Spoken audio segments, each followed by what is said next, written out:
안녕하십니까. 양무리교회를 섬기고 있는 김충만 목사입니다. 오늘 나눌 말씀은 여호수아 6장 15, 16절입니다. 일곱째 날 새벽에 그들이 일찍이 일어나서 전과 같은 방식으로 그 성을 7번 도니 그 성을 7번 돌기는 그날 뿐이었더라.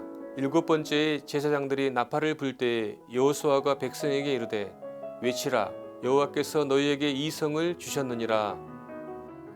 어느 주일학교에서 선생님이 물었습니다.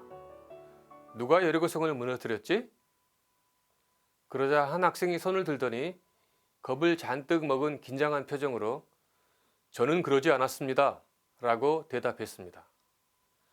자, 그럼 우리는 어떤 대답을 할 수 있을까요? 이 여리고 정복 이야기를 피터슨의 메시지 성경으로 읽어보겠습니다. 성을 한 바퀴씩 돌되 6일 동안 반복해서 돌아라. 7일째 되는 날에는 제사장들이 나팔을 부는 동안 성을 7바퀴 돌아라. 6일 동안 그렇게 했다. 7째 날 제사장들이 나팔을 불었다. 백성이 나팔 소리를 듣고 우레처럼 큰 소리를 외치자 성벽이 곧바로 무너져 내렸다. 그런데 만일 첫날 여리고를 돌자마자 성벽에 조금씩 금이 가기 시작하고 또한 둘째, 셋째, 넷째 이어지는 날에는 성벽에서 돌들이 하나둘 떨어지기라도 했다면 아마 여리고 정복을 위한 행진은 그야말로 흥분의 도가니였을 것입니다. 하지만 7일째 날 7바퀴를 다 돌 때까지 여리고는 견고했습니다. 이 거대한 성이 무너지리라는 그 어떤 흔적도 발견될 수 없었습니다.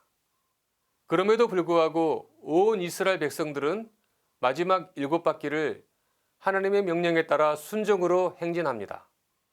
이를 우리에게 적용해 볼까요?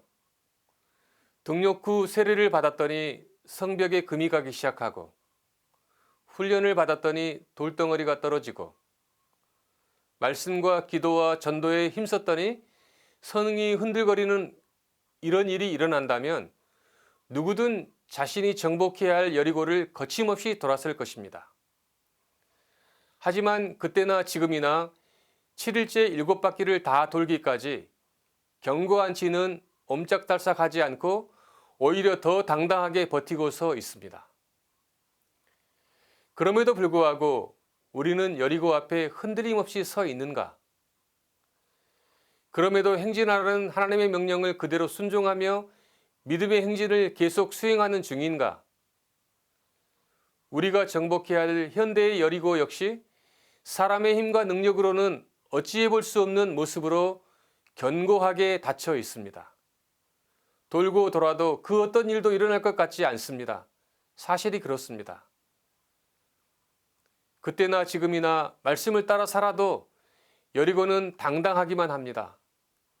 이럴 때 보통 우리 쪽에서의 열심과 확신, 하나님이 원하신 것이라고 생각하는 종교적 행위들의 반복, 지성이면 감천이라는 식의 자기 열심과 열정, 이렇듯 수단과 방법을 가리지 않고 어떻게든 여리고를 돌파하려고 애씁니다.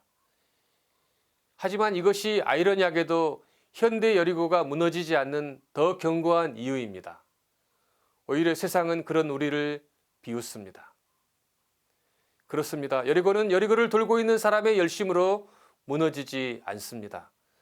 따라서 여리고를 돌고 있는 인간의 열심이 원인이 되어서 여리고 정복이라는 결과를 만들어낼 수 있다고 생각한다면 그것은 복음이 아닙니다. 지금 여리고를 돌고 있어도 하나님을 바라보는 일을 잊지 않아야 할 이유가 여기에 있습니다.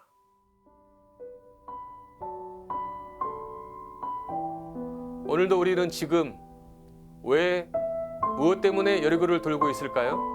지금 이 시대라는 여리고 앞에서 코로나19라는 거대한 파도 앞에서 하나님을 믿고 순종하며 따라가야만 여리고는 정복된다는 것을 믿기 때문입니다.